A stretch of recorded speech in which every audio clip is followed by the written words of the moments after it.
One day I'm gonna be everything I wanna be. I don't let it get the most of me.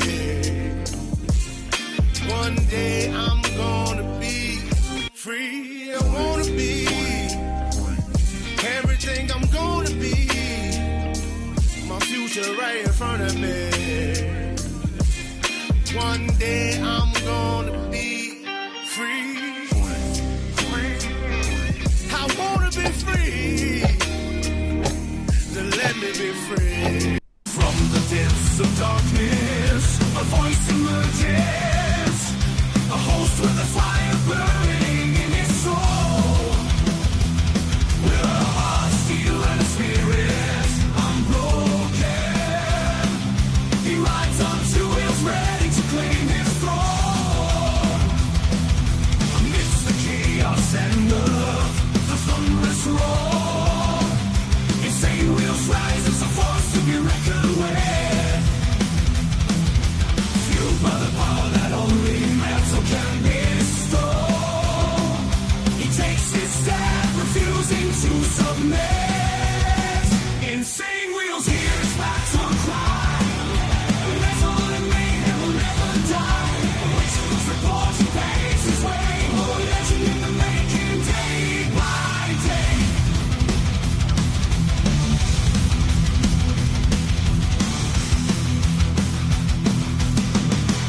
Wow, ladies and gentlemen, thank you all so much for being here and hanging out with us this morning. And I'm not sure why I'm glitched out on the vertical side, but great to see everyone in the chat, man. Hopefully everyone's enjoying themselves so far. Great to see everyone, and I can't thank you guys enough for showing the love and support that you guys always do, man. We have a humongous day today, as you guys know. As always, Trump hosts King Charles, as we already know. We discussed that yesterday a bit, as well as the White House dinner shooting, and we have some of the more evidence that's come out from the whole thing. And then, of course, Iran's latest. So real quick, before we get into anything, I want to give a very special shout out to two very special people. Virginia Chaos coming in this morning and dropping a 5-banger.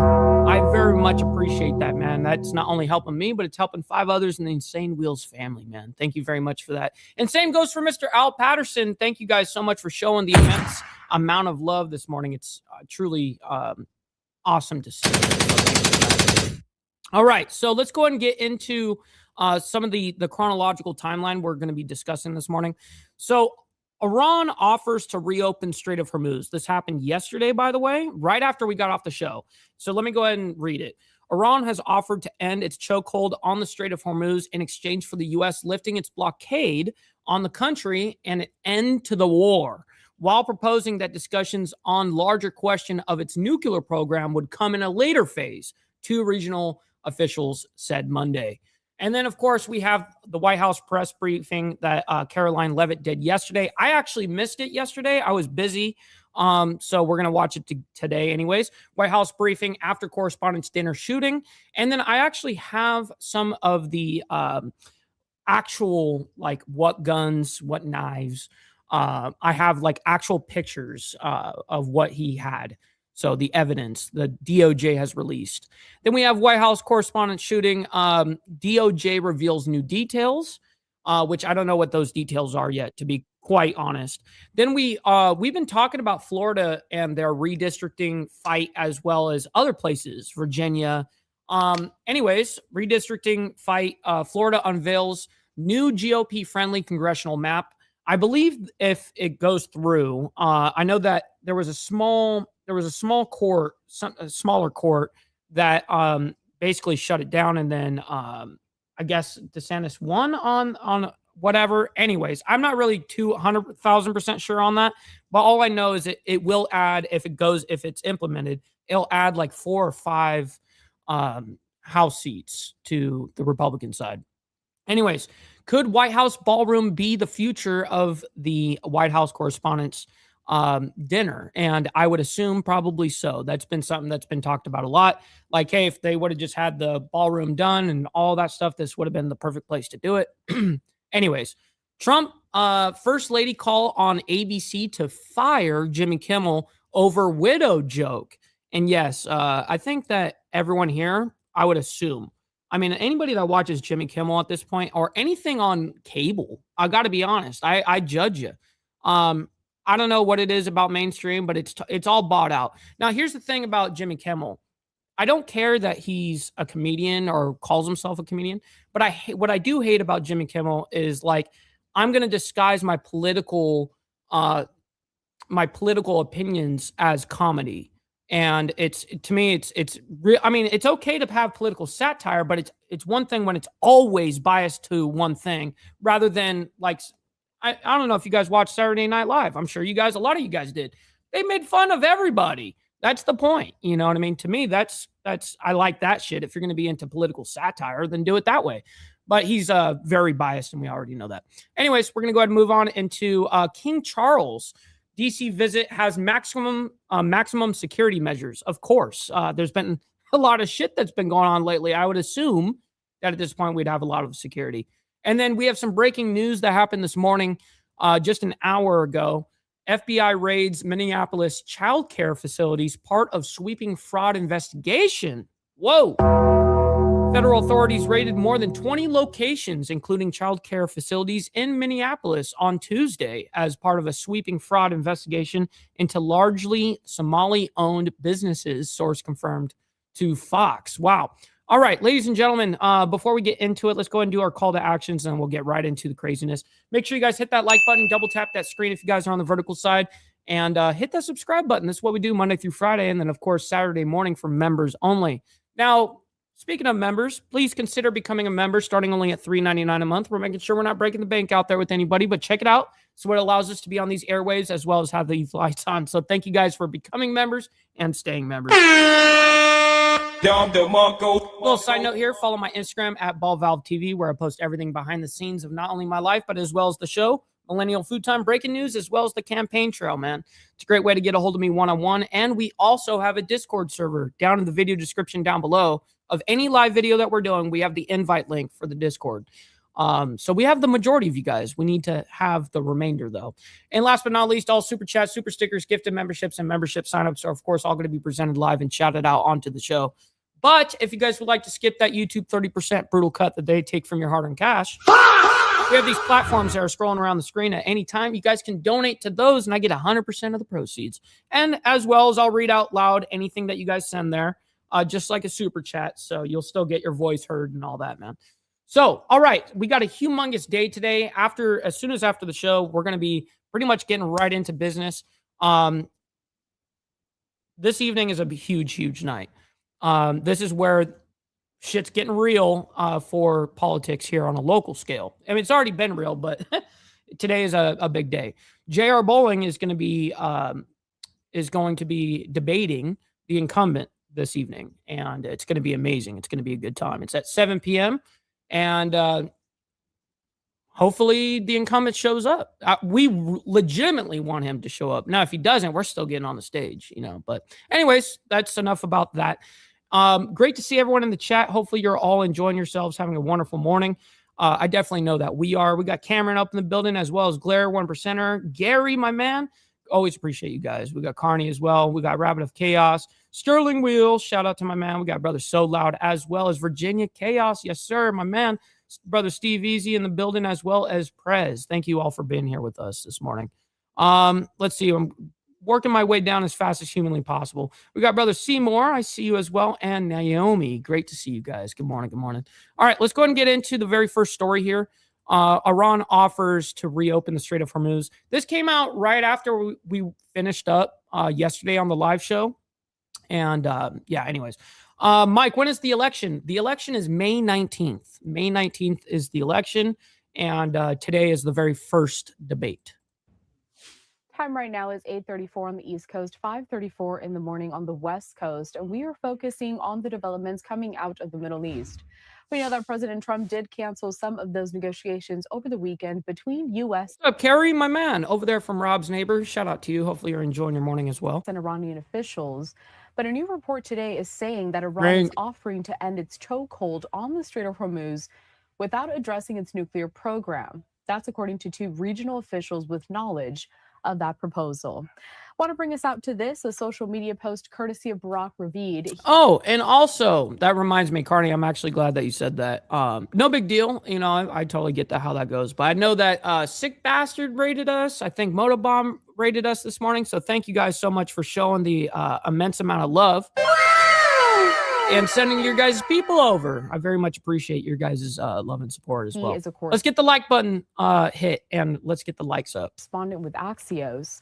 And it says that President Trump is expected to hold on Monday, so today, a Situation Room meeting on Iran with his top national security and foreign policy team. The meeting is expected to discuss the current stalemate in the negotiations with Iran and potential options for the next steps in the war. A lot to discuss, so joining us next to do that is Jonathan Sayed. He is in a... So I kind of spoke over it a little bit, but President Trump is expected to hold on Monday a Situation Room meeting on Iran with his top national security and foreign policy team. Now, if you guys don't know, the Situation Room is basically where no cameras, no audio. They go in there and they hash it out. Basically, they figure it out, whatever the fuck. Situation Room is pretty brutal, actually. So this is what's being reported. Now, of course, you're going to have Homeboy come up here and whine over the top of it. We don't really need to hear what he's got to say completely. We have a lot of stories to get through anyways. Reuters comes up with a post here. Let's see what this post is. We know that the Iranian foreign minister today paid a visit in Russia. Reuters saying this. U.S. President Trump said Iran could telephone if it wants to negotiate an end to their 2-month war, as Tehran's foreign minister landed in Russia on April 27th to seek support from President Vladimir Putin. Given these developments, what kind of trajectory are we on right now, Jonathan, in terms of Iran looking for support specifically with Russia? We see the axis of aggressors play out perfectly. The alliance, or more of a strategic partnership between Tehran, Moscow, and Beijing is in full effect. Well, of course. I mean, that goes without saying. Let me pull up the map again real quick. And I'm going to show you guys something a little bit about over there in the Middle East, a little bit. So you guys get a little bit of understanding because Iran absolutely is also getting a whole bunch of aid and all of that from Russia currently. So anyways, so here is Iran, right? Now this is the strait, as everybody knows. But no one really talks about this right here. Caspian Sea or whatever. Now this is where Russia basically sends their aid to Tehran. Boom. And yeah, I mean, this is a whole different area that people aren't really discussing. Anyways, also, since I have the map up, we have 3 of our aircraft carriers there right now, as you guys know. Okay. One is right here in the Red Sea. It's like sitting right up here somewhere. Okay.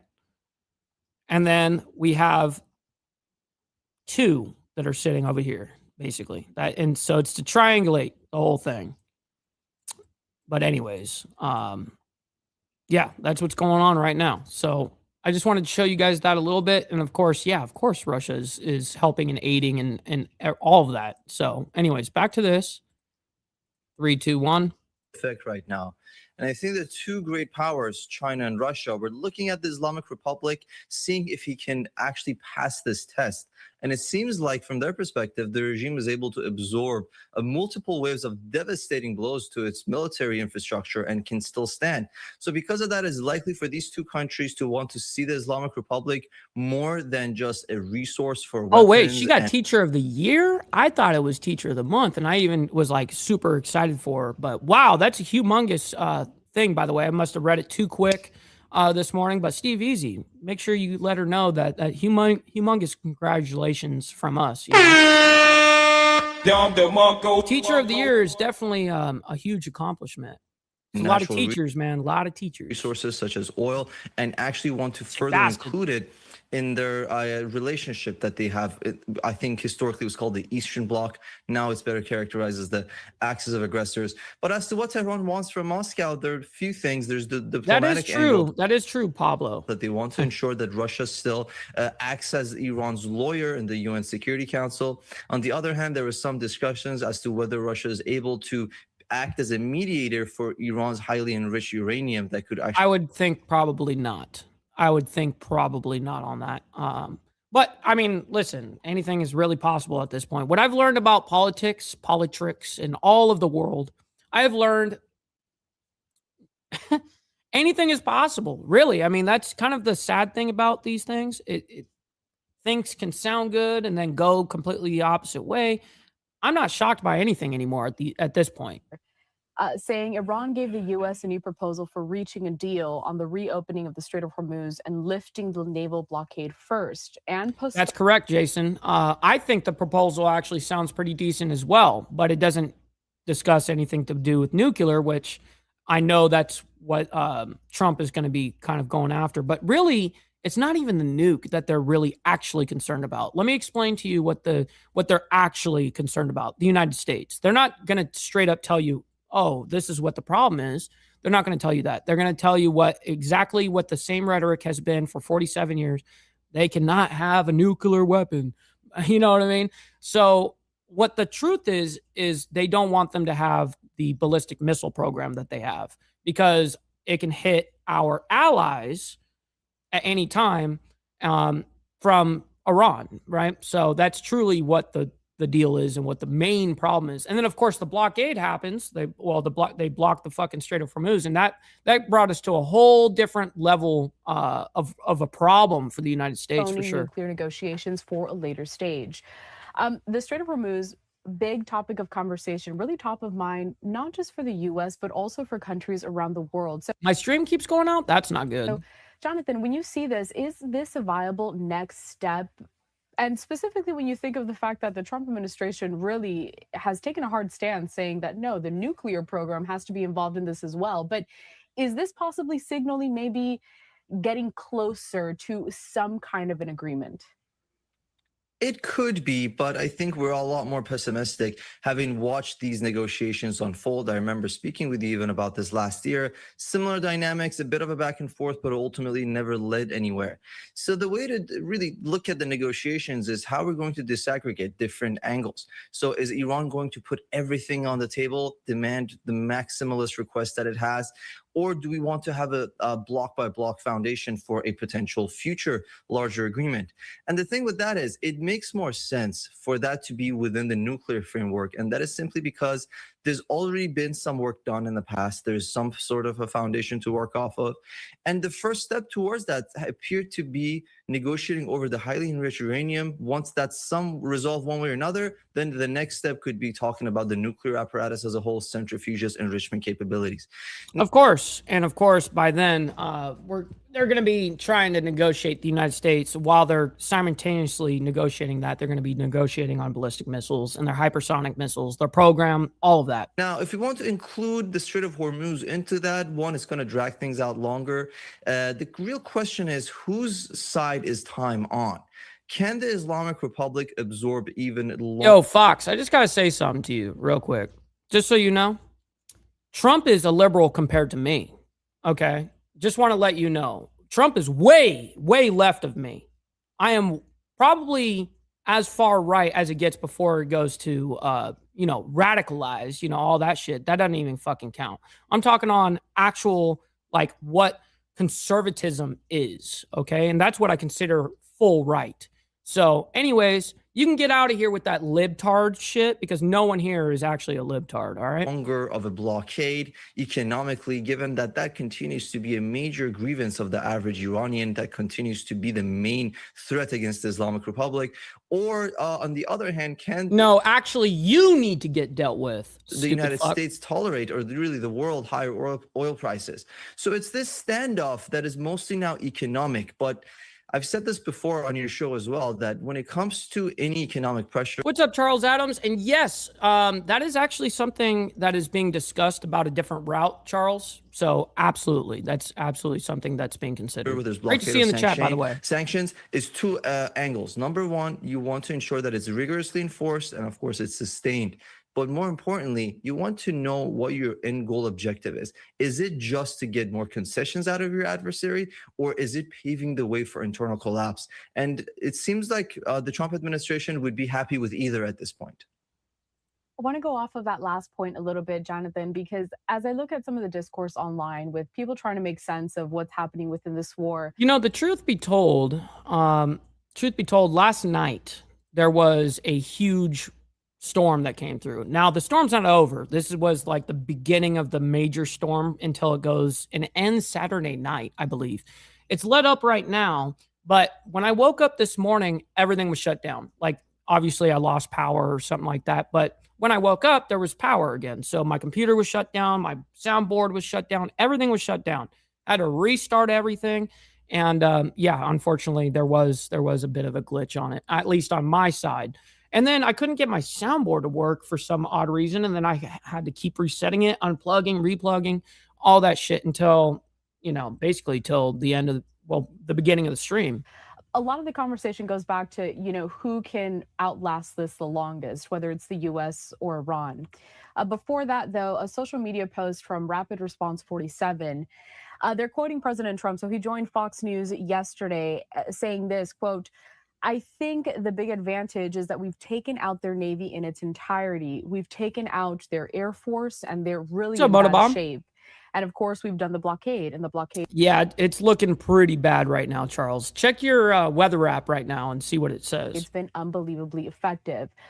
Jonathan, how difficult is it to answer the question that really you posed within that last answer, which is who is going to be able to outlast this longer? Who's going to be able to outlast this longer? Well, the truth be told is we theoretically could, but the political pressure and the financial pressure that would come on this would be terrible.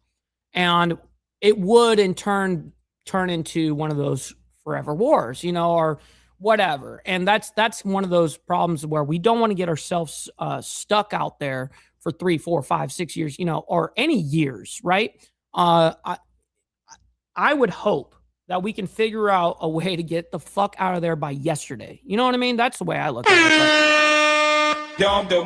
Anyways, back to this. If I had to really place a bet on it, I would be siding with the argument that the Islamic Republic cannot absorb more. And just quickly, before I get into it further, what position we put the Islamic Republic in militarily, without a doubt. Oh, actually I do, Pablo. Let me find it. I haven't used it in so long. Here it is. Bullshit.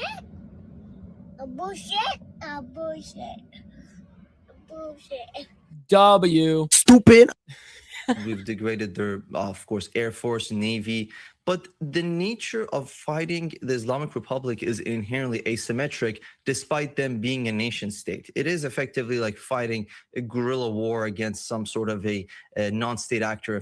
What's up, Chasing Ghost? Good morning to you. Effectively a terror group. And that is because they can inflict economic cost against us that wouldn't cost them that much, in a sense that taking out all these targets militarily, we use very expensive equipment. Of course, we're depleting our stockpile. On the other hand, the Islamic Republic simply is losing a very fragile and weak navy with small speedboats to begin with.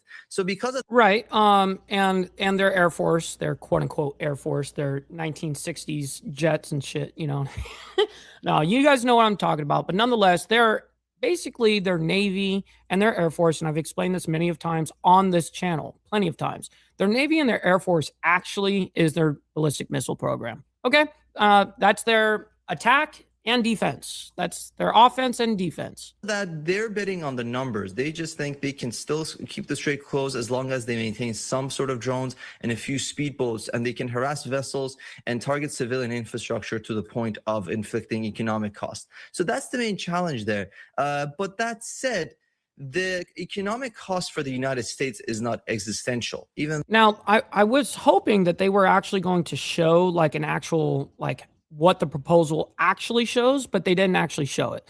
So I'll read it again. Iran has offered to end its chokehold on the Strait of Hormuz in exchange for the U.S. lifting its blockade on the country and an end to the war, while proposing that discussions on the larger question of its nuclear program would come at a later phase.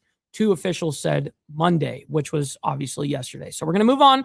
Let's go ahead and get into the White House press conference that happened. Caroline Leavitt held. Happened yesterday. I actually missed it. Usually I get to watch them. Most of the time I watch them live, but I did miss that. So we're going to watch that a little bit together this morning. And this was after the Correspondents' Dinner shooting happened. So let's go ahead and bring this up. This happened yesterday. As I told many of you on Friday afternoon, I thought that would be my last time taking your questions until after my maternity leave. But given the attempted assassination of the president and, quote, top Trump administration officials, as the depraved shooter noted in his manifesto at the White House Correspondents Association dinner on Saturday evening, I felt it was prudent to be here today to answer your questions and inform the American What's up, No? Great to see you in the chat, by the way. Good morning. people about how the administration is responding to yet another attempt on President Trump's life. Saturday was supposed to be a joyful evening celebrating free speech and the First Amendment with all of you, members of the press. Instead, the night was hijacked by a crazed anti-Trump individual who traveled across the country to assassinate the president and as many administration officials as possible. This is which we know by his manifesto. the third major assassination attempt against President Trump in 2 years. Third major, but actually fourth attempt. Third major, fourth attempt, though. No other president in history has faced such repeated, serious attempts on his life. First and foremost, the president, the first lady, Shit, No. and everyone in this White House are extraordinarily grateful to the brave law enforcement professionals who sprang into action to apprehend the would-be assassin and keep all of us safe. The president would especially like to express his gratitude to the men and women of the United States Secret Service who acted with the utmost professionalism, courage, and sense of duty. You know what we need? This includes the heroic agent who took a bullet to the chest. Thankfully, he was saved by his bulletproof vest. Minutes after returning here to the White House to the Oval Office, despite fighting Secret Service to try to stay and keep the dinner going on Saturday, ahead of addressing you here in the briefing room, President Trump was intent on speaking to this brave agent to ensure he was okay. And the agent assured the president that he was. As you know, I was seated next to President Trump and the First Lady when the shots were fired before Secret Service swiftly moved us to safety backstage. The president's calm. Man, when were they not good, Steve Easy? That's the question. When were they not good? Just asking. In the face of chaos, while yet another individual was trying to take his life, was really remarkable to witness, and it's something I will never forget. Brother So Loud dropping a 10 spot like he don't give a fuck. Appreciate you, man. Absolutely, definitely having a smoke. And for you, it's in honor of you. I very much appreciate that, kind sir. Definitely goes a long way and helps out the Insane Wheels channel, man. Thank you for allowing us to do what we do out here, man. President Trump is fearless because he loves this country, and he is willing to put his own life on the line to deliver on the promises that he made to the American public who elected him here into the highest office in the land. His girlfriend is on here. Yes, he does. He does, you know, like the look of Caroline Leavitt, that's for sure. And while we are blessed to have a fearless president, we should not live in a country where such constant fear of political violence permeates our society every single day. We can and we should have fierce disagreement in this country. As you all know, we disagree often, myself in this role and all of you in the news media. But those disagreements must remain peaceful. Debating, peaceful protesting, and voting are how we need to settle disagreements. See, this is how we deal with chaos, right? Not bullets. Nobody in recent years has faced more bullets and more violence than President Trump. This political violence stems from a systemic demonization of him and his supporters by commentators, yes, by elected members of the Democrat Party, and even some in the media. My bad, man. I always do this to VC, man. I feel terrible, but it's hard because I need to figure out how I can get my Cash Apps and donations that are off YouTube. I wish I could have it on my screen. Maybe eventually I can figure out something badass with that. I'll look up and find some crazy software. But anyways, VC comes in, Virginia Chaos sends in $10 and says, donate before the hookers and blow gets it. W donation, by the way. I very much appreciate you sending out this morning. Thank you very much, kind sir. Thank you.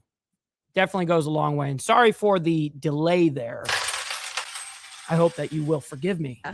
This hateful and constant and violent rhetoric directed at President Trump day after day after day for 11 years has helped to legitimize this violence and bring us to this dark moment. Those who constantly falsely label and slander the president as a fascist, as a threat to democracy, What's up, Tiffany? Good morning. and compare him to Hitler to score political points are fueling this kind of violence. The left-wing cult of hatred against the president and all of those who support him and work for him has gotten multiple people hurt and killed, and it almost did so again this weekend. When you read the manifesto of this shooter, ask yourselves, how different is the rhetoric from this almost assassin than what you read on social media? And You know, we didn't read the manifesto yesterday, and I feel like it's only appropriate that we do. So let me go ahead and find it for you guys, and I'll bring it up and I'll read it for you guys. here in various forums every single day. The answer, if you're being honest with yourself, is that there is no difference at all. Much of the manifesto of the would-be assassin is indistinguishable from the words that we hear daily from so many. For example, as the First Lady of the United States pointed out this morning, just 2 days prior to the shooting, ABC's late night host Jimmy Kimmel disgustingly called First Lady Melania Trump an expectant widow. Who in their right minds says a wife would be glowing over the potential murder of her beloved husband? And having experienced what I did with the First Lady on Saturday night, I can tell you that she was anything but that. This kind of rhetoric about the president, the First Lady, and his supporters is completely deranged, and it's unbelievable that the American people are consuming it night after night after night. As President Trump said on Saturday night at this podium, we as Americans must recommit ourselves to resolving our differences peacefully and uniting around the shared values that make our country great. The deranged lies and smears against the president, his family, his supporters have led crazy people to believe crazy things, and they are inspired to commit violence because of those words. It has to stop. And one more point. Saturday night served as yet Okay, real quick before she gets into Saturday night and what she's talking about right there. I think I've got it here. Let me go ahead and pull this up for you guys. Give me a sec. All right. So this is from the man himself, okay? Alan Cole, whatever his name is. All right, let me go ahead and put that out so I can actually focus and read this for you guys. Hello, everybody. So I may have given a lot of people a surprise today. Let me start off by apologizing to everyone whose trust I abused.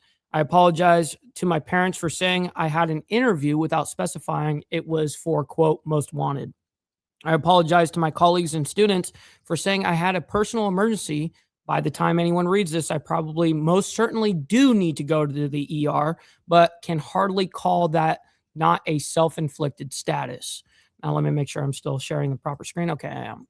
I apologize to all of the people I traveled next to, all the workers who handled my luggage, and all the other non-targeted people at the hotel who I put in danger simply by being near. I apologize to everyone who was abused and or murdered before this, to all those who suffered before I was able to attempt this, to all who may still suffer after, regardless of my success or failure. I don't expect forgiveness, but if I could have seen any other way to get this close, I would have taken it. Again, my sincere apologies. On to why I did any of this. I am a citizen of the United States of America. What my representatives do reflects on me. And I'm no longer willing to permit a pedophile, rapist, and traitor to coat my hands with his crimes. In parentheses, well, to be completely honest, I was no longer willing a long time ago, but this is the first real opportunity I've had to do something about it. Next page. While I'm discussing this, I'll also go over my expected rules of engagement, probably in a terrible format, but I'm not military, so too bad. Administration officials, not including Mr. Patel, they are targets. I'm not sure why Kash Patel wasn't. That's weird. Anyways, so administration officials, not including Mr. Patel, they are targets, prioritizing from highest ranking to lowest. Secret Service, they are targets only if necessary and to be incapacitated non-lethally if possible, aka I hope they are wearing body armor because center mass with shotguns messes up people who aren't wearing body armor. Hotel security, not targets if at all possible, aka unless they shoot at me. Capitol Police, same as hotel security. National Guard, same as hotel security. Hotel employees, not targets at all. Guests, not targets at all. In order to minimize casualties, I will also be using buckshot rather than slugs, less penetration through walls. I would still go through most everyone here to get to the targets if it were absolutely necessary, on the basis that most people chose to attend a speech by a pedophile, rapist, and traitor, and thus complicit. And I really hope it doesn't come to that. And then next page. That's not the whole fucking thing. Let's see. Nope. Here it is. Rebuttals. Okay. Anyways, right here. Rebuttals to objections. As a Christian, you should turn the other cheek. Rebuttal, turning the other cheek is for when you yourself are oppressed. I'm not the person raped in a detention camp. I'm not the fisherman executed without trial. I'm not a school kid blown up or a child starved or a teenage girl abused by many criminals in this administration. And sorry, my cat was attacking my fucking leg. Turning the other cheek when someone else is oppressed is not Christian behavior. It is complicity in its oppressor in the oppressor's crimes. Objection 2, this is not a convenient time for you to do this. Rebuttal, I need whoever thinks this way to take a couple of minutes and realize that the world isn't about them. Do you think that when I see someone raped or murdered or abused, I should walk on by because it would be, quote, inconvenient for people who aren't the victim? Next page. This is not, oh wait, I already read that. You didn't get them all. Got to start somewhere. Objection 4, as a half black, half white person, you shouldn't be doing this. Rebuttal, I don't see anyone else picking up the slack. Objection 5, yield onto Caesar's what is Caesar's. Rebuttal, the United States of America are ruled by the law, not by any one or several people. In so far as representatives and judges do not follow the law, no one is required to yield them anything so unlawfully ordered. I would also like to extend my appreciation to the great people, since I will not be likely be able to talk to them again unless Secret Service is astonishingly incompetent. Thank you to my family, both personal and church, for your love over these 31 years. Thank you to my friends for your companionship over many years. Thank you to my colleagues for over many jobs for your positivity and professionalism. Thank you to my students for your enthusiasm and love of learning. Thank you to many acquaintances I've met in person and online for short interactions and long-term relationships, for your perspectives and inspiration. Thank you for everything. Sincerely, Cole, cold face, friendly federal assassin Allen. Now, he goes into something afterwards about how he didn't get checked at all for his weapons. When he went into the hotel, like when he checked in the day before, he basically got around a lot of clearances that people from the outside wouldn't have had. Right. So that's what he's talking about. He walked in there with his luggage. He got there, by the way. People are like, well, how the fuck did he fly there? Actually took a train from California to Chicago and then in Chicago to DC or whatever. So that's the deal. Right. And this is what's happened. That's the manifesto, though, everybody. So I'm sorry for my terrible reading. I am illiterate as fuck, just the way it goes. You guys had to deal with it. All right, back to this. Another reminder of how important it is to fund the Department of Homeland Security. Jack Talcott, shout out to my man. Hopefully you're enjoying the morning so far. I definitely know that we are. It is shameful that the United States Congress has kept this vital agency defunded for 73 days. I did see it. I actually posted it in the Discord the day it came out, like the day after the shooting or whatever. I think yesterday. I put it into the Discord. So yes, I did see that. Longest shutdown of a federal agency in U.S. history. The Secret Service is a vital component of DHS. It has been directly impacted by this reckless political gamesmanship. Everyone in this room who was there on Saturday night witnessed the heroes of Secret Service and federal law enforcement jump into action in the face of grave danger and uncertainty. Agents put their own lives in harm's way to protect the president, the first lady, the vice president, and members of the cabinet. One agent can be seen in video Steve Posey, my man, good morning. footage literally jumping onto the stage, not knowing where the attacker was or where the bullets were coming from at that point, to place his body in front of the President of the United States. These men and women are heroes. They perform their duties daily, and they have children and families too.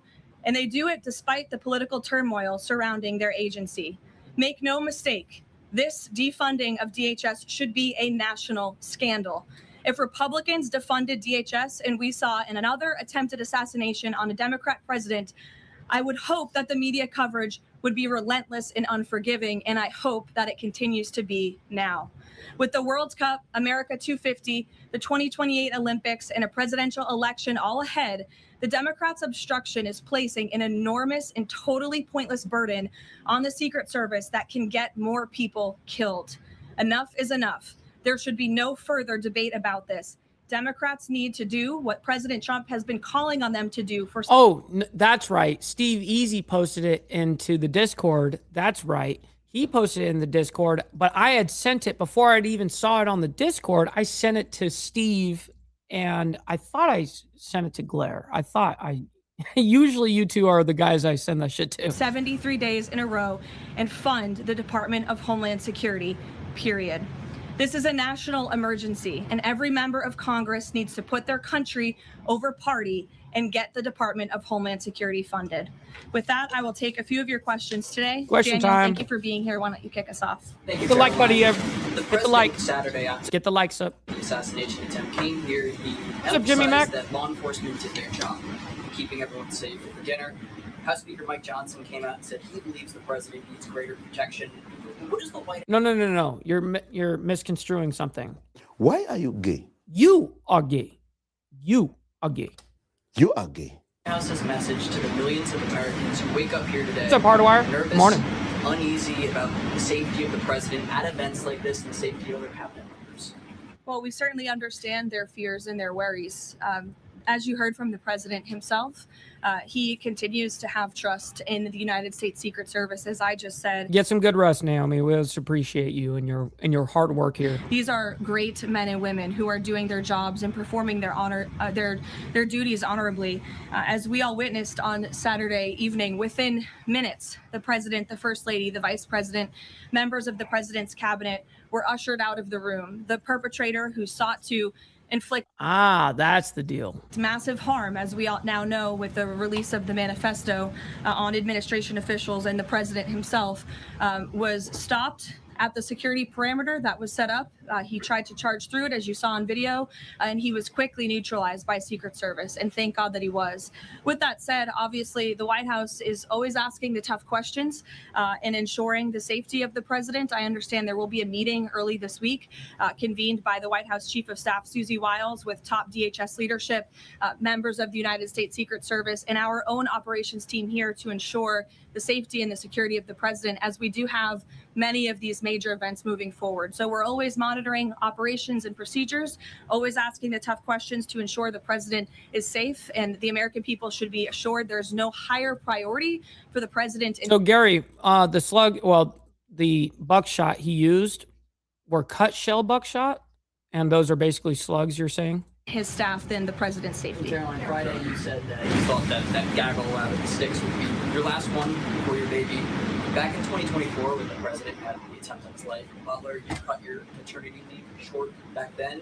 You're obviously back here today after Saturday. Can you just elaborate a little bit why you felt it was important to be here and to bring to the media and talk to the American people from the stand? Sure. It's sort of crazy timing when you put it that way for both children with 2 assassination attempts against the president.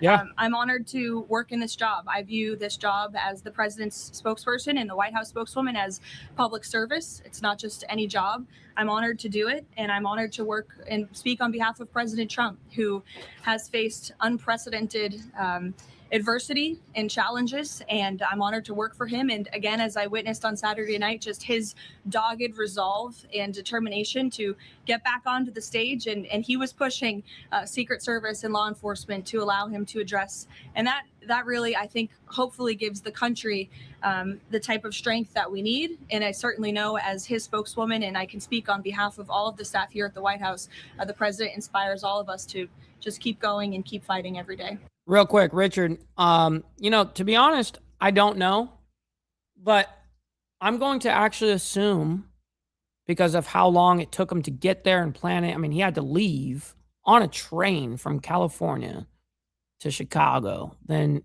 from Chicago to DC. It's not like he just took some shit and went ape shit and then was trying to kill the president or the administration. It was built up radicalism, really. That's what happened there. Two Wheel Jesus, shout out to you. Hopefully you're enjoying the morning as well. We got Mandy's Candy. Great to see you guys as well. Brother 5150 as well. Good morning to you guys. Thanks, Daniel. And congrats to you on your new baby. What's up, Danny? He's beautiful. Aisha. Just on the rhetoric, you mentioned the First Lady and Jimmy Kimmel. Jimmy Kimmel's comments were, Mrs. Trump, you have a glow like an expectant widow. And he said this days before the shooting, but there does seem to be a normalization of rhetoric about assassinating this particular president. How can this administration try to put an end to this? Well, I think you heard it directly from the president on Saturday night, Aisha, that in his words, we need to recommit ourselves as a country to toning down the rhetoric and to unifying around what makes our country great. That's true of everyone who works in this White House. But as I said, it's also true of everyone who has a voice and a platform across this country, whether you're on television or right here, like me and us right now on the internet. Listen, make sure you guys hit that like button. Double tap that screen if you guys are on the vertical side. I very much appreciate your guys' engagement. Listen, you guys don't have to like all the craziness that's happening around the world or inside of the United States, but you guys can like it for me and what we're doing here. So thank you guys for that. A podcast host, people listen. And when you have mentally disturbed individuals across... Yeah, that's what I said, Steve Posey. He took a train from not LA, but, he took a train. I think he might have even been LA. But anyways, I don't know if he was born in Torrance, but he lived in Torrance, took a train from Southern California to Chicago, then took a train from Chicago to DC. That's what I said. All right, back to this.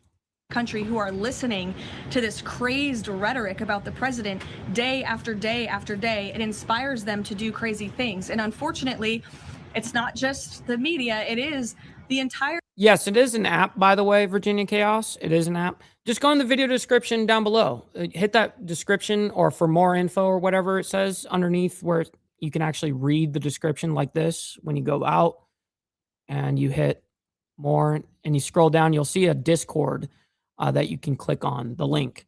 Anyways, that's where the link is. If the moderators have it, you guys can drop it for me, please. The Democrat Party has made their pitch to voters across the country that Donald Trump poses an existential threat to democracy, that he is a fascist, and that they compare him to Hitler. I mean, these are despicable statements that the American people have been consuming for years. And so many mentally perturbed no worries individuals are led to believe these words are truth and then are inspired to act on it. I have a whole host of examples that we can share with you after. It is pages and pages of major Democrat Party elected officials saying, such as Rep. Hakeem Jeffries, just this month, said, "We are in an era of maximum warfare everywhere, all the time." Governor Josh Shapiro said heads need to roll within the administration. Senator Alex Padilla said people are, quote, dying because of fear and terror caused by the Trump administration. Well, what she's basically getting at is all these governmental officials that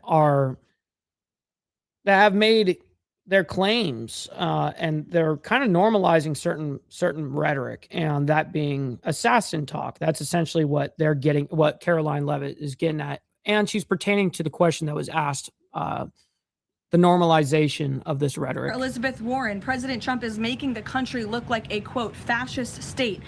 Senator Adam Schiff saying President Trump using a dictator playbook. Senator Ed Markey calling President Trump a dictator, saying that this administration's actions are authoritarianism on steroids. Governor J.B. Pritzker, never before in my life have I called for mass protest disruptions.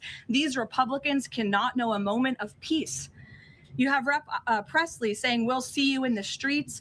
Rep. Monica McIver, a Democrat representative on Capitol. Oh, they cut out. Not us. Not sure what's going on. Let me see if we scroll ahead a little bit. Oops. Supporters. I could go on and on, but again, when you have people in positions of power that are saying things like this every single day for years, you are inspiring violence by people who are already mentally inspiring ill. And that's what we've seen against this president for far too long. This is disinformation and misinformation online. There will be bite-sized clips that will go viral to the point where there are Americans in this country. That's how social media works, man. That believe that what happened Saturday night was staged. How does this White House tackle that with social media companies out there, whether it's X, Facebook, Instagram? How do they work with these companies to make sure that doesn't get out of control? It's certainly a good question, Aisha. I don't have tangible answers for you on what we're doing. The answer is shit is going to go out there and people are going to believe fake shit all the time. That's just the way media works. You just have to hope that your people, your peers, aren't as retarded as what they want you to believe. They want you to believe this thing. So anyways, whatever. People will sit here and say this shit was staged, this all this blah blah blah. The truth is, I truly don't believe any of that rhetoric. I believe that this was a guy that fucking went emotional, went radical and emotional. And the most dangerous people on this planet are just like what I've told you guys before, emotional men. Just saying. All right, back to doing with social media companies, if anything at all. What I will say is, it's very important to us that we get the truth and the facts about this case and any case out there as quickly as possible to dispel some of that crazy nonsense that you do see running rampant online. And I think the Department of Justice and the FBI thus far have done a good job of disseminating the truth and the facts about this alleged attempted assassin, the I hate when YouTube does that. Perpetrator in this case, and I understand he'll be arraigned in court very soon. You all see that in the Department of Justice. Will be giving a briefing and an update later today. So as far as we're concerned, just providing maximum transparency and hopefully people will believe the truth rather than the lies and the conspiracies that so often do. Oh, absolutely, Steve Easy. That I gotta agree 100%. Absolutely. Go crazy on social media. Caroline. Rachel. Thanks, Caroline. Does the administration view this as a security failure, or did the protocols work as they were designed? The president has said he believes that the protocols worked. Again, you had a perpetrator who tried to breach the security parameter that was set up by Secret Service, and he was running as fast as he could and was immediately neutralized moments later. And again, having been right up there on the stage with the president and the first lady, I can tell you it was seconds before we were told to get down, and it was seconds before we found ourselves in the hold room backstage. It all happened literally within a matter of seconds. The president. And real quick, what I do want to show you guys, I have it up on my screen over here. Let me go ahead and bring it up. This is the DOJ releases photos showing guns, knives, suspected allegedly brought to the dinner attack. Okay, so let's go ahead and show you guys what they're showing. Here's that Mossberg. Some piece of shit knife.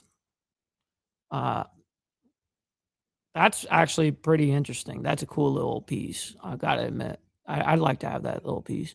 Couple more knives. Damn. I mean, so but these the shotgun and that pistol were the only thing that they showed like on the actual firearms on this post. So just so you guys know that those were what were used right there. All right, so let's go ahead and move on back into this correspondence questions. Hold on, give me a sec. 3, 2. Oh wait, where'd it go? Here it is. the vice president and the first lady being pulled to safety. That is not done if there's a lapse. So Secret Service did their jobs well. They communicated with one another to remove the president and the vice president to safety as quickly as they could, and obviously to neutralize the shooter as well. And thank God they did, because if that man was allowed into that ballroom, it would have been a much different scene. And just one more follow-up on just how the White House could be rethinking security protocols going forward. I mean, we all remember after the attempted assassination in Butler, there were indoor rallies that were held after that.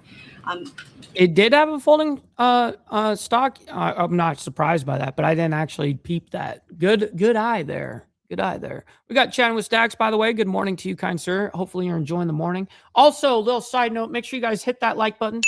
Also, double tap that screen if you're on the vertical side. Thank you, guys. Is that out of the question, changing any additional security protocols when it comes to how the president does these events that are outside of the White House? I definitely wouldn't say changes are out of the question. I think, again, that it's up to the White House here, and we view it as a great responsibility to ensure the maximum safety of the president and the vice president and the entire cabinet. And so we're always looking for ways to improve security. I think if you just sit here and say everything is perfect all the time, that's not a good way to operate. And so the White House will continue to engage with DHS and with Secret Service to find ways to improve and strengthen security. But as far as Saturday night is concerned, the president was satisfied with the response, and he's very grateful to the men and women who provided the response for him and his wife and members of his team. Deanna. Thanks, Caroline. The president has talked about rescheduling the dinner within 30 days. Does he have a specific venue in mind? And would he consider hosting it at the White House? Well, unfortunately, we don't have a room big enough here at the White House, which is another point to be made. And the president is absolutely right. It's why the White House Ballroom project is not just a fun project for President Trump, like you will read in the media. It is actually critical for our national security that a larger, secure building on this complex, which is the most secure complex in the world, is built to accommodate not only large amounts of guests, but also the president, the vice president, members of the cabinet. The line of succession in this country should be able to gather freely in safety without the fear of threats or political violence. And the White House Ballroom will provide that. And so it's critical that we get this project done as quickly as possible. Thank you, Caroline. Thank you, Caroline. Two questions, if that's all right. First, on the security situation on Saturday, kind of a follow-up here. Previous administrations have sent both the president and the vice president to the dinner. But after the foiled attack on Saturday, if the dinner is rescheduled, would that is facts, Jack. It is absolutely Topless Taco Tuesday. President Trump and Vice President J.D. Vance both plan on attending? And is it wise to have both of them in the same spot, given the presidential line of succession you mentioned a second ago? It's definitely a good question, and I know that it's one that will be raised. I can assure you the president intends to attend the event, as he has told. Well, shit, they didn't censor that one. Told all of you publicly. I don't want to rule in or out the vice president's attendance, but certainly that's a conversation that will take place. Iran has proposed a mutual reopening of the Strait, leaving the nuclear discussion for later in the process. Given that the nuclear program has been a red line for this administration, would the president agree to that kind of phased negotiation? Well, only because it's been reported. I will confirm the president has met with his national security team this morning. The meeting may be ongoing, maybe not. I don't want to speak affirmatively because I was prepping to come out here. But the proposal was being discussed. I don't want to get ahead of the president or his national security team. What I will reiterate is that the president's red lines with respect to Iran have been made very, very clear, not just to the American public, but also to them as well. So they're considering it. I wouldn't say they're considering it. I would just say that there was a discussion this morning that I don't want to get ahead of, and you'll hear directly from the president, I'm sure, on this topic very soon. I'm going to ask you about the Fed chairman, but first, 3 assassination attempts in 3 years. Is this going to change the type of events that the president goes to? Well, again, that's going to be part of the conversations moving forward. But as you heard from President Trump, he does not want these deranged lunatics and these grave acts of political violence to change our American way of life. And I think it's a very brave thing for him to say. It'd be very easy for him to just hunker down here at the White House where he knows he's safe, but the president wants to be out What's up, Silver Spurs? Hopefully you're enjoying the morning so far. across the country. He wants to go across the country to meet with Americans. He wants to celebrate the 250th birthday of our nation's anniversary this summer. As you know, we're gearing up for a big UFC fight here on the South Lawn. So there's many exciting events I know the president wants to be part of and will be part of moving forward. He's undeterred in that way, and it's something that inspires all of us here to keep going. Senator Tillis is now dropping his objection to allowing Kevin Warsh to be confirmed because the DOJ has closed their investigation. Is the president satisfied that a inspector general report into the Federal Reserve is enough to look into these renovations? The president understands that the inspector general has greater tools at their disposal, perhaps even more powerful than a grand jury, to continue investigating the financial mismanagement of the Fed building, which is a priority for the president. Look, he's a builder himself. When he sees something has a lot of cost overruns, is taking too long, and in this case, ripping off the American taxpayer, he wants to get to the bottom of it. I understand Senator Tillis put out a statement saying he'll support Kevin Warsh's confirmation. That has been our position all along from day one. He is more than qualified for the job. And So it's been reported that it was the shotgun. we look forward to working with the Senate on his swift confirmation process. Megan. As a follow-up on Warsh, will the president be satisfied once the Fed's inspector general finishes that investigation, even if it finds no evidence of wrongdoing? Well, that's a hypothetical question. I'll let the president speak on it when we see the results. It's obviously far too early to say. And relatively, as a follow-up, now that it looks like Warsh will be confirmed by the end of Jay Powell's term, is he still considering firing Jay Powell if he stays on as governor after that? I haven't talked to him about it specifically, but I think the president... All right, we're going to move on from this. We got to get into the next story here. We still have 1, 2, 3, 4, 5, 6 stories to do, and we're an hour in, dude. What the fuck? All right, well, listen, I guess we're already in OT, so let's freaking go. Make sure you guys hit the like button, double tap the screen if you guys are on the vertical side. Usually we condense everything into a single hour, and so today we're going into OT. Anyways, White House Correspondents' Dinner shooting, DOJ reveals some new details. So let's bring this up. Everything that we're playing, by the way, is in chronological order to bring us into current time right now. So just so everybody knows. Anyways. The president and all the protectees and participants at the dinner were safe. One brave officer was injured and is receiving care and has been released from the hospital. I want to make this clear. This man was a floor above the ballroom with hundreds of federal agents between him and the President of the United States. The Department of Justice approaches incidents like this with urgency and clarity of purpose. Violence has no place in civic life. It cannot and will not be used to disrupt democratic institutions or intimidate those who serve them, and it certainly cannot continue to be used against the President of the United States. We are investigating this matter fully. We will apply the law fairly, and we will ensure that accountability is swift and certain. But we also should recognize what did not happen. Law enforcement. What's up, Bob, up there in Canada? Great to see you in the chat. Hopefully you're enjoying the morning so far. I definitely know that we are. By the way, if you guys are just joining in, make sure you guys hit that like button, double tap that screen if you guys are on the vertical side. Thank you, guys. Did not fail. They did exactly what they are trained to do. Extra surprise. This was not an accident. It was the result, as we know now, of preparation. But the men and women who protected us that night were trained, professional, and had an enduring commitment to the rule of law. Today, the Department of Justice filed 3 federal charges in United States District Court against Cole Thomas Allen. The first count is attempted assassination of the President of the United States. This count is punishable by up to life in prison. The second count is interstate transportation of a firearm to commit a felony. This is punishable by up to 10 years in prison. And the third count is discharge of a firearm during a crime of violence, which is punishable by a mandatory minimum term of imprisonment of 10 years, a maximum of life, and the 10 years is consecutive to any other sentence imposed. Just to go through very quickly the timeline, which many of you in this room already know, the defendant Allen made a hotel reservation at the Washington Hilton for April 24th through April 26th. On April 21st of this year, he traveled by train from Los Angeles to Chicago and then from Chicago to Washington, D.C. On April 24th, He arrived in Washington, D.C. at approximately 1 o'clock in the afternoon and checked into the Washington Hilton. Approximately at 8:40 on the night of April 25th, Allen approached a security checkpoint on the terrace level of the hotel, which is again a floor above where the dinner was taking place. He ran through the magnetometer holding a long gun. As he did so, U.S. Secret Service personnel assigned to the checkpoint heard a loud gunshot. One Secret Service officer was shot in the chest, but was wearing a ballistic vest that worked. This heroic officer who was hit fired 5 times at Allen, who was not shot, but fell to the ground and was promptly arrested. That's funny, yo. Real quick, we got Hardwire 1%er coming in with the 21 months, by the way. Mike, you said gay 3 times, and pow, Bob shows up. It works. Oh, man. Thank you for the 21 months, man. Very much appreciate that. You didn't have to do the man like that.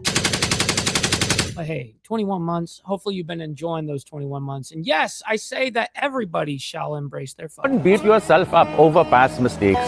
You are going to fuck up again in the future, quite possibly in a most spectacular fashion. Why worry about yesterday's fuck-ups when you have tomorrow's fuck-ups to look forward to? You are a fuck-up, and fucking up is part of your growth process. Embrace the process. Shit. All right, back to this. I want to thank everybody who worked tirelessly on Saturday, Sunday, and continuing today. This includes members of the FBI, and Director Patel is going to address that in a minute. It includes members of the Metropolitan Police Department who were immediately on the scene, the chief, the mayor, to make sure that law enforcement was available to do their jobs and had all the tools they needed to do so.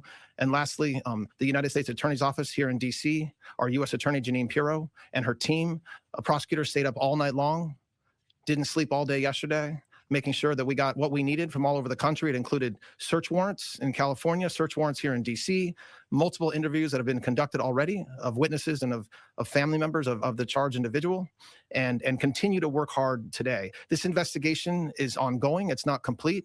A lot of the information that the media is hearing through leaks or sources. Yo, it's Toothless, my man. Great to see you in the chat. Man, me and Hollywood actually did a badass interview with this man back when this channel was kind of fairly new in its development. So great to see you in here, bro. Hopefully you're enjoying the morning. I definitely know that we are. By the way, anybody that's just coming in, we've got 140 people in here between both the live streams. Make sure you guys hit that like button and double tap that screen if you're on the vertical side. Thank you, guys. Some of it is true. Some of it is not true. And at the right time, you will hear information from us as appropriate. I'd like to ask our U.S. Attorney, Jeanine Pirro, to say a few words, and then followed by Director Patel. Thank you. Thank you, Mr. Attorney General. Cole Allen's journey of accountability in the criminal justice system starts today. Todd Blanche just indicated to you the charges. Those charges are only 3 charges that are in the complaint that has been presented in federal district court about an hour ago. There will be additional charges as this investigation continues to unfold. But make no mistake, this was an attempted assassination of the President of the United States, with the defendant making clear what his intent was. And that intent was to bring down as many of the high-ranking cabinet officials as he could. This is the kind of situation that we cannot tolerate. And as the Attorney General has just indicated, it could have been so much worse, but for the reality that we had the Secret Service, as well as the Metropolitan Police Department and the FBI. Now, the facts make it very clear what this intent was. You may recall that it was on March 2nd that the president indicated that he would be attending this public event at the Hilton. And on April 6th, that's when Cole Allen first made a hotel reservation at the Washington Hilton for 3 nights, the 24th, the 25th, and the 26th. It was on April 21st that he traveled all the way from the West Coast, from his home near LA. He gets to Chicago on April 23rd, and has been indicated he arrives in D.C. on the 24th, and he checks into the hotel at about 3 p.m. He stays overnight. What's up, Brother Dean? Shout out to my man. Hopefully you're enjoying the morning as well. He is very much aware that the president and the first lady entered the ballroom at 8 p.m. And it was at 8:40 that he made a decision to rush the ballroom. And thank goodness, law enforcement, the Secret Service, was able to prevent him from getting into that ballroom. He was not injured other than some kind of scrape on his knee. Now, As indicated, She's the attorney general, or yeah, right, for what the attorney district, whatever, for DC. That's what she is. these are the weapons that the defendant had on his person. You can see that's a 12-gauge pump action Mossberg shotgun. It's a 38 semi-automatic. He had at least 3 knives and all kinds of paraphernalia. So any suggestion that Well, all the attorneys are, I guess, a part of the DOJ, but she's the attorney for District of Columbia. wasn't there to do harm is absurd. We will prove when he purchased these guns. They were purchased in California. Why is that relevant? It is relevant because he crossed interstate lines with those firearms. And those are the firearms that Yeah, he normal person. It does sound like she should be like in Simpsons, for sure. She should definitely be a character in Simpsons. used on the night of the 25th, or attempted to use at the very least. Now, the manifesto also makes clear about his expected rules of engagement. You know, you can look at it and read it, and it may seem kind of la, but at the end, make no mistake, he says, I am targeting the administration officials. They are my targets, and I'm prioritizing from the top down, the highest ranking from the lowest. And I will not hesitate to get involved in any kind of encounter with anyone who blocks me from the president. Now, finally, let me say one thing. Within days of the president nominating me to be the United States Attorney for the District of Columbia, I was at the scene of a double homicide where one Elias Rodriguez crossed state lines from Chicago with a firearm to commit a felony in the district. He's now indicted for the murder of 2 individuals, Laron Lashimsky and Sarah Milgram, here in Washington. Not long after that, another individual, Ramanullah Lockenwall, crossed state lines, again with a firearm, with intent to commit a felony here in Washington. He traveled from the state of Washington. He is now indicted with the murder of Sarah Beckstrom, National Guardsman, and the attempted murder of National Guard Andrew Wolf. Today, we have Cole Allen, another individual, charged with crossing state lines coming from California with a firearm with the intent to commit a felony here in the district. Let this be a message to anyone who thinks that Washington, D.C. is the place to act out political violence. And if you are willing to do so, I can never say her name correctly. Janine Pirro. I can never say her fucking name correctly. With a firearm and cross state lines, we will find you. We will track your steps from the inception of your plan, and we will prosecute you to the fullest extent of the law. Washington, D.C. This is how you spell it down here, by the way. Boom. There you go. is not the place to travel to commit acts of violence. The Constitution and the laws of the United States permit us to register our views through our voices and our votes. What they don't permit is making your views known through... Yeah, Bob, to clarify, yes, see how it says down here? It says U.S. Attorney. So she does represent on a federal level, but for the District of Columbia in specific. Violence, especially violence directed at the President of the United States. This is Hey, actually, Bob, I still get confused with DC on some of the things. So that is something that is not. I mean, a lot of us get confused by it. Trust me. Democratic at its core. Thank you, Judge. Excuse me. Thank you, General. Janine. This one hits a little differently. We were all there. Many of you were there. Many of you watching were there as well. The president was there. The vice president was there. Right. The cabinet was there. And what you saw, described by the general and the U.S. attorney, is absolutely true. The president spoke on late Saturday evening with the message of unity and a backing of law enforcement, and we have followed through on that message of unity and the effectuation of law enforcement across this country.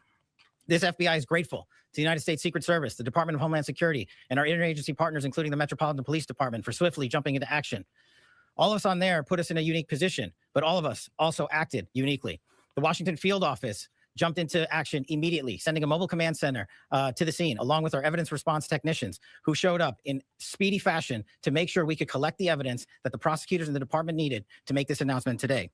Also on scene, you were told about the brave heroics of the United States Secret Service and other members of law enforcement, and that should be celebrated by every single American. They did exactly what they were trained to do. They stopped a massive attack from becoming even worse. They stood in the way, they safeguarded America, and they should be nothing but applauded for their bravery. This sounds so scripted, man. I mean, it is scripted. In fairness, it's all scripted, all of it, but still. Their dedication to their mission and their selfless sacrifice to this country. The FBI, along with standing up mobile command units, Like he's just reading. He's not giving any like actual emotion to anything. Evidence Tech Response Team and Washington SWAT on scene also established our NC3, our National Crisis Coordination Center, almost immediately. And almost immediately in parallel, we stood up our command center at the Washington field office under ADIC Darren Cox's leadership. Throughout the evening, we immediately began working with our Department of Justice partners to find the evidence necessary to effectuate the legal process necessary and enter into the suspect's room at the Washington Hilton successfully and lawfully and obtain the relevant evidence for exploitation that was on scene. Back at the headquarters division and the Washington field office, we were coordinating a national scale investigation that literally spanned from coast to coast. As you heard, FBI agents, along with the interagency, were immediately dispatched to the suspect's home in California, where we conducted interviews that provided critical information about this horrific attack. We also dispatched investigators and agents to New London, Connecticut, where we conducted further interviews that provided necessary information that you will find in this criminal complaint, as the United States Attorney has just laid out. While officers were working diligently through the night to conduct those interviews, we were also conducting interviews of witnesses on scene. Those interviews. It does not count as one of the 50 states, Bob. It's not a state or a city. Are ongoing. As you know, there was almost 2,000 people there. We were sifting through and prioritizing who to talk to, and we will get to each and every one of you with any bit of relevant information. Again, we ask everybody who has any relevant information, like I did on Saturday night with the president, 1-800-CALL-FBI. Any piece of information is information we want to have and must receive. On top of the on-scene response by this FBI, the headquarters response, and the Washington field office response, the FBI flipped on its enterprise-wide response to this critical incident. What does that mean? We dispatched fixed-wing assets across the country so that we could immediately transport evidence that was acquired. Correct. And I jumped to the very end of his question. I should have answered the rest of his question, which I'm sorry I didn't. And no, DC does not get any seats in Congress. California, Connecticut, and sent it to our laboratories in Quantico for analysis. We collected the shell casings on scene, including the firearms and the weapons that the judge talked about. Those were also sent to our Quantico laboratories for immediate analysis. America should be proud that this FBI acted with the urgency that was needed for the moment that we had to answer.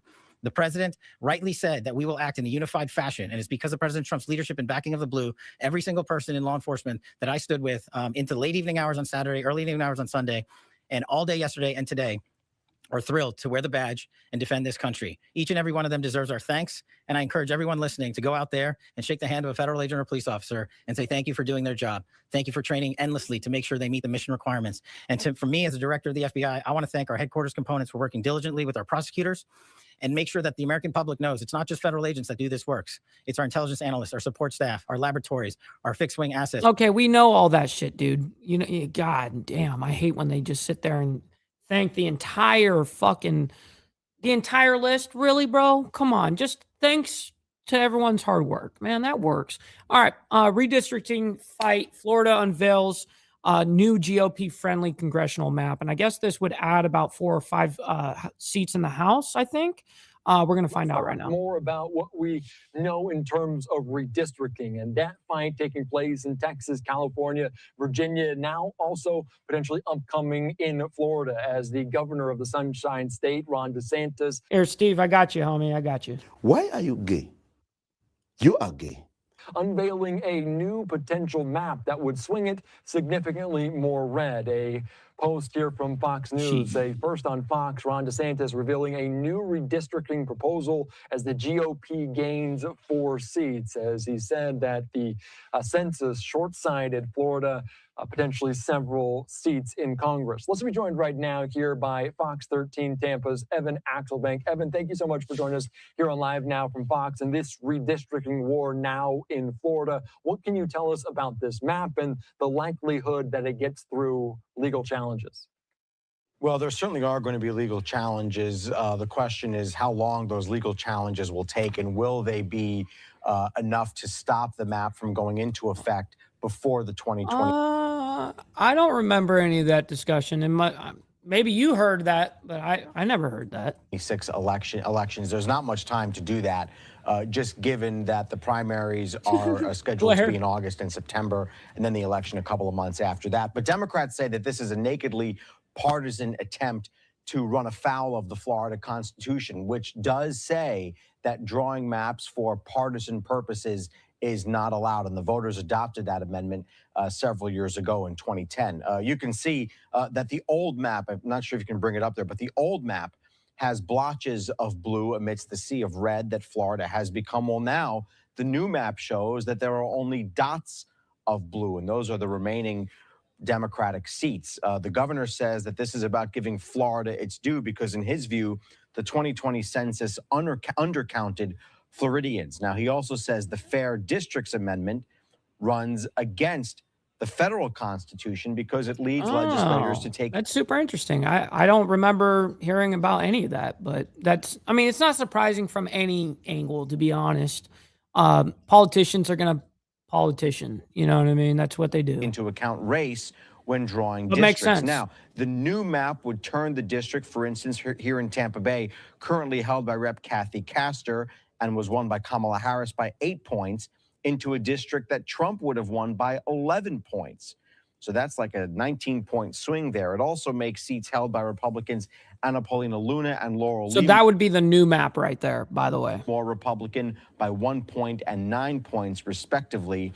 If Republicans pass this map, the expectation is that it would be challenged in court. We're drawing and redrawing these maps because of population changes in the state of Florida.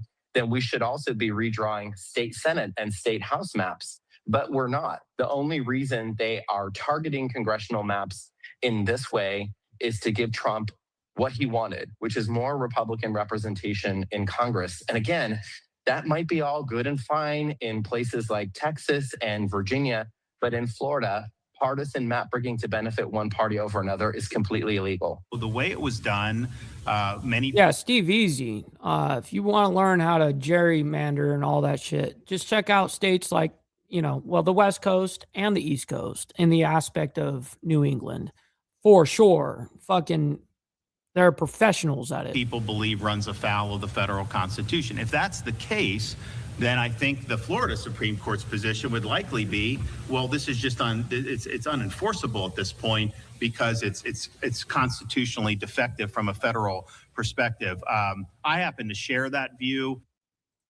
So just a little bit more here from the governor's perspective. Well, why break up the Kathy Castor district? The governor didn't say anything direct about it, but his lawyer wrote to the Florida Senate and said the most population growth appears to have occurred in the outlying areas surrounding Tampa and Orlando and north of Palm Beach County. Now, while still based on the 2020 census data, the proposed map nevertheless attempts to account for these dramatic population changes by reconfiguring districts around. Yeah, that's some next level gerrymandering for sure. Areas of high growth. So he's saying that Tampa has grown so much that its congressional representation has to change. Now, Democrats say they're going to be suing over this map on numerous grounds, with one of them being that a mid-decade redistricting has never been done in Florida. They say that simply shows the partisan intent of what has been done here. Kathy Castor's office did send a statement saying that it's an example of Republicans rigging elections. She says no matter how new districts are drawn, she's going to keep fighting for Tampa Bay families to. Well, listen, either side, here's the deal. If one side's going to do it and they do it, you can't complain when the other side does it. I mean, I think that is common sense, I mean, listen, gerrymandering is nothing new, so when it goes against your side, especially when they're in Congress or any type of representative, I just think this whole thing is like a moot point, to be, oh, these guys are doing this. Yeah, as soon as you get the fucking buck, you do it too. So, I mean, it is what it is. Fuck, I think that it shouldn't be down where you could just change the fucking congressional map. I don't think that's right. But hey, listen, I have heard some decent arguments for it as well. So listen, man, it is what it is. We're not talking about what ought be. We're talking about what is. Lower their cost of living and improve their lives. And just as an example here, this is an interesting fact and figure. In 2024, 43%. Shit, Steve, I was just saying that. Absolutely. Of Floridians voted for the Democratic candidate, Kamala Harris. But this map would only give Democratic Congress members 14% of the seats. So 43% versus 14%.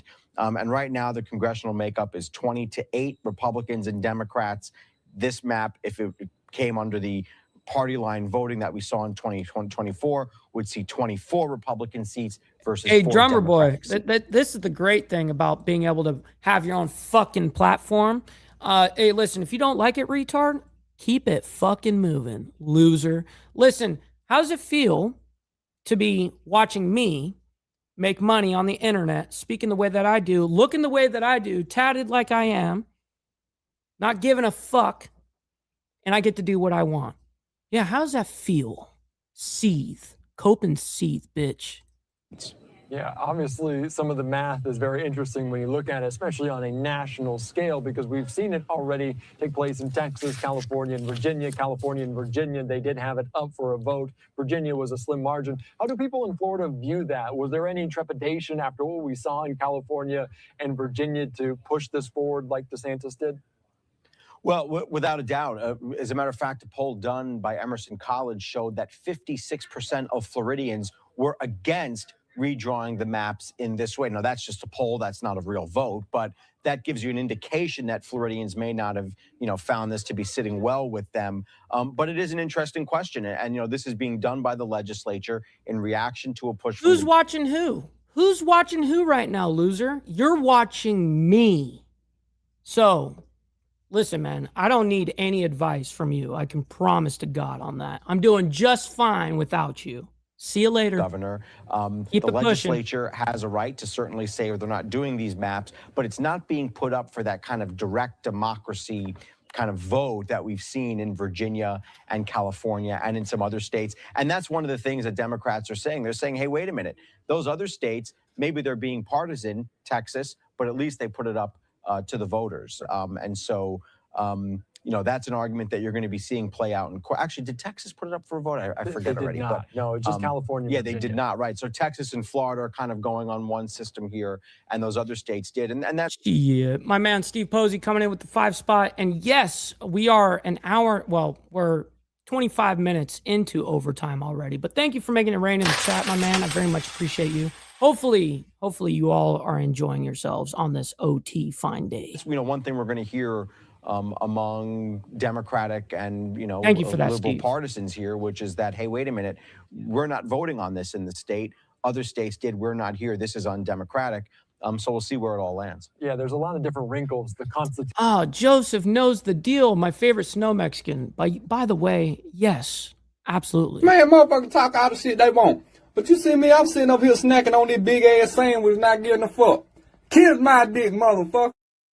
Exactly, bro. Exactly. Shit. Constitution in Florida is a new one. I Appreciate want to you. ask you, though, my last question, Evan, before I let you go, because Trump, obviously, at Mar-a-Lago, so many weekends throughout the year. Hold on, before we get into that, let's go. We're going to move on anyways. We know the congressional map is changing. Well, there's going to be challenges along the way, of course. But real quick, before we get into the next story, we got Brother Dean coming in hot over there from the West Coast with the 10 spot. Thank you very much for that time, sir. I very much appreciate you guys making it rain in the chat, man. All right, let's go ahead and bring it up into this whole thing. We're going to bring up this next story here. Trump First Lady call on ABC to fire Jimmy Kimmel over widow joke. All right, let's go ahead and bring this up, and we'll go ahead and quickly discuss it. Honestly, if any of you guys watch Jimmy Kimmel, I mean, like, aside from to laugh at it, like to laugh at him, not what he's actually saying, you know what I mean? Like, that guy is fucking a total loser. Listen, it's one thing if you're a comedian, I get it, but and have a funny bit that you guys love to, I get it. Listen, look up fucking SSL skits, all right? Back in the day, they made fun of everybody. That's the way it should be. But what happens is you get one particular biased point every single fucking time, and your whole show is funded off of that you are that biased. You're being funded because you're doing that. And that's kind of the point. Like, but who watches cable TV anymore? I mean, listen, even the boomers, dude, the boomers are the biggest demographic that watches Insane Wheels. I know that's total interesting demographic, but yes, boomers watch us, like, huge chunk are boomers that watch this show. And so even the boomers are on the net. So who's watching fucking cable TV anymore Welcome like back to that? Live Now. For that kind of shit? Really? From Fox, I'm your host, Anna Let's hop on Marsick. Of YouTube, course, watch we something continue else. following all of. We got Brother So Loud coming out with the 5 spot as well, Megan and Rain in the chat. Thank you very much for the overtime pay, you guys. I very much appreciate that. We are 28 minutes The in to developments OT. stemming from Saturday night's shooting out of Washington, D.C. Now, another angle to this, President Trump and First Lady Melania Trump are calling for Jimmy Kimmel to be fired after he made a series of jokes in a mock version of the White House Correspondents' Dinner that happened just 2 days before the shooting happened at the actual event. This story is making Correct, Steve headlines Posey. today. The First Lady called on ABC to take action against the late night host Jimmy Kimmel over jokes that he had made during his skit.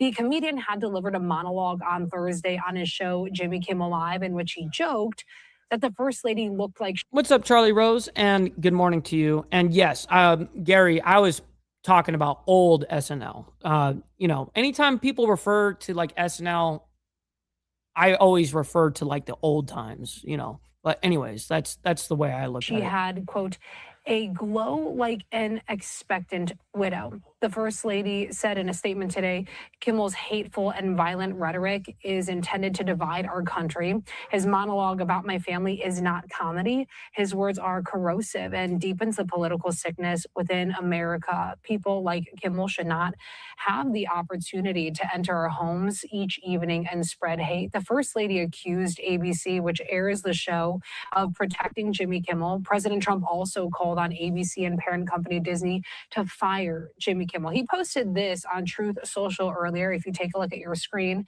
saying, wow, Jimmy Kimmel, who is in no way funny, as attested to by his terrible television ratings, made a statement on his show that is really shocking.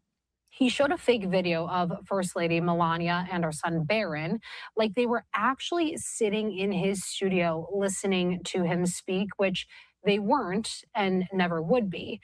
He then stated, our First Lady Melania is here. Look at Melania, so beautiful. Mrs. Trump, you have a glow like an expectant widow. A day later, a lunatic tried entering the ballroom of the White House Correspondents' Dinner, loaded up with a shotgun, handgun, and many knives. He was there for a...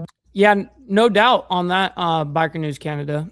There's no doubt on that. And probably will even grow larger, you know, for instance. That's happened to many right-wing creators, right-wing hosts. That's, yeah, absolutely. Very... I mean, the internet's where it's at, motherfuckers. The media is totally, like, the mainstream media is dead. Cable is dead. Just saying.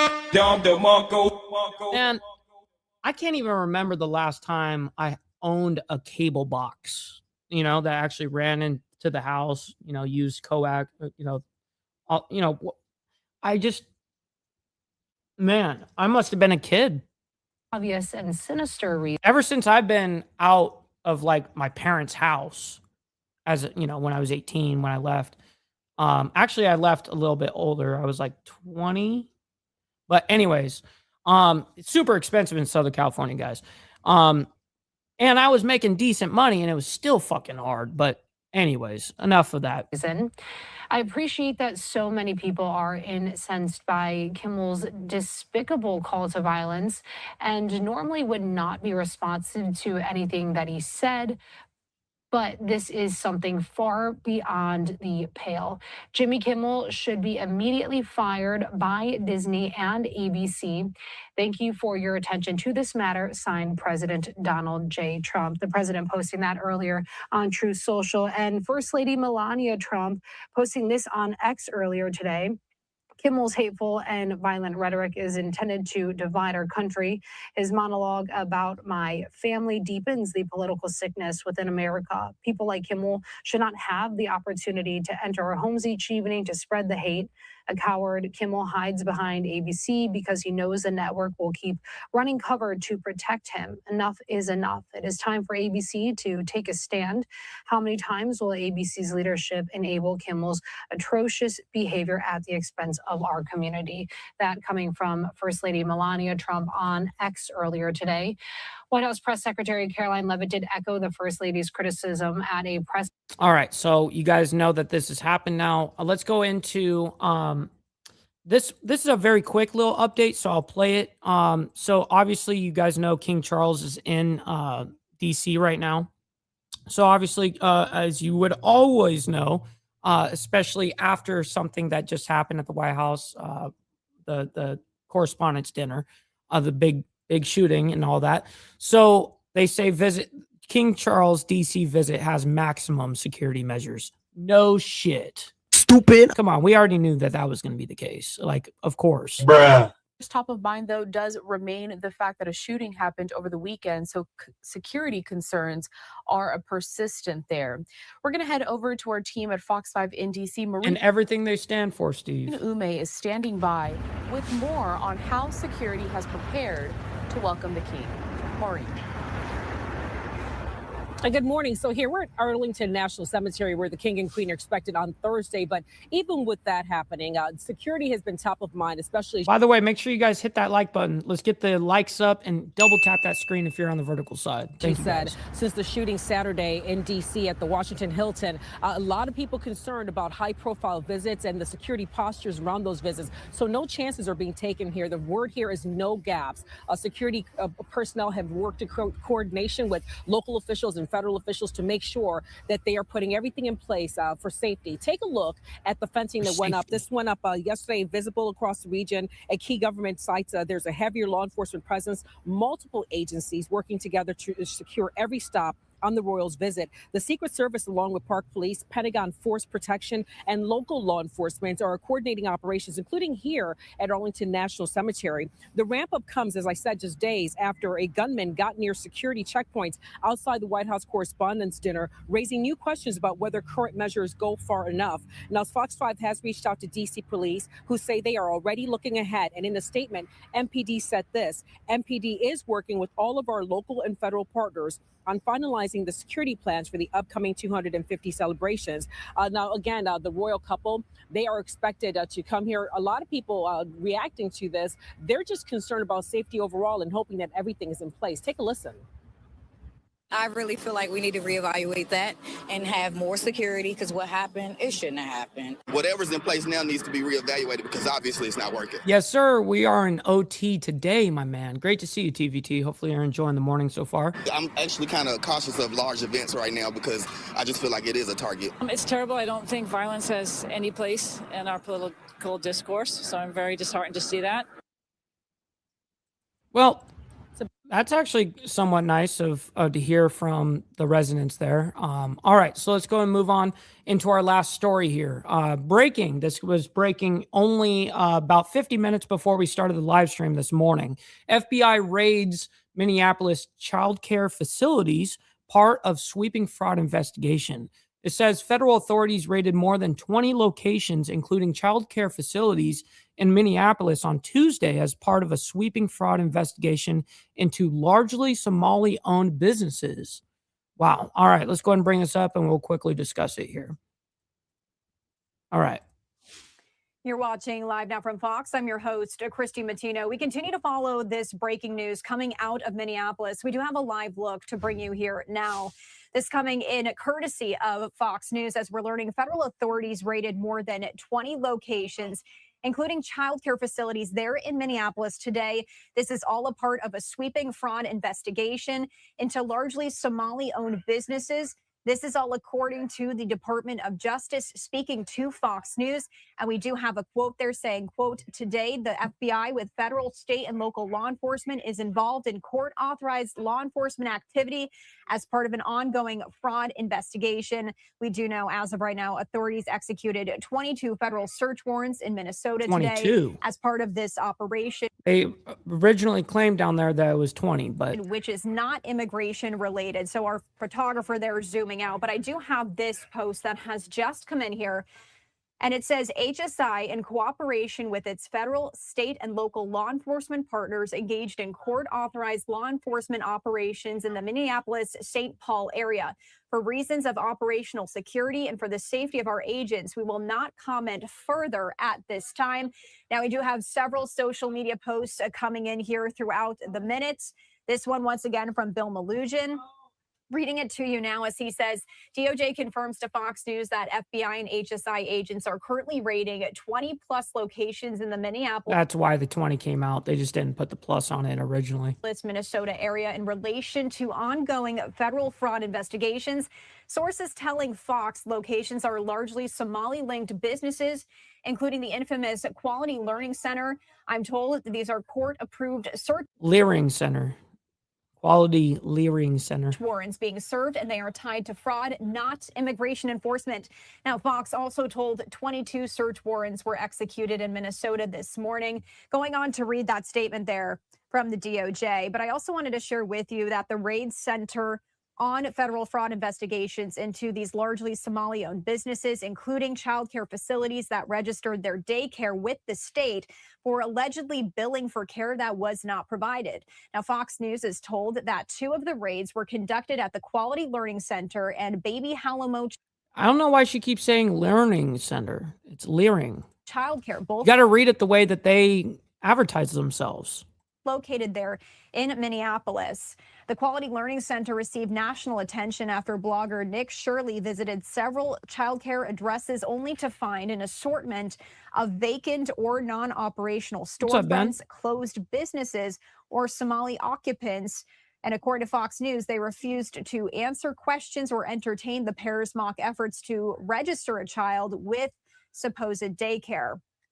This coming in from Homeland Security, saying Homeland Security investigations in cooperation with our law enforcement partners executed criminal search warrants in Minneapolis relating to the rampant fraud of U.S. taxpayer dollars. So once again, this What's up, Motobomb?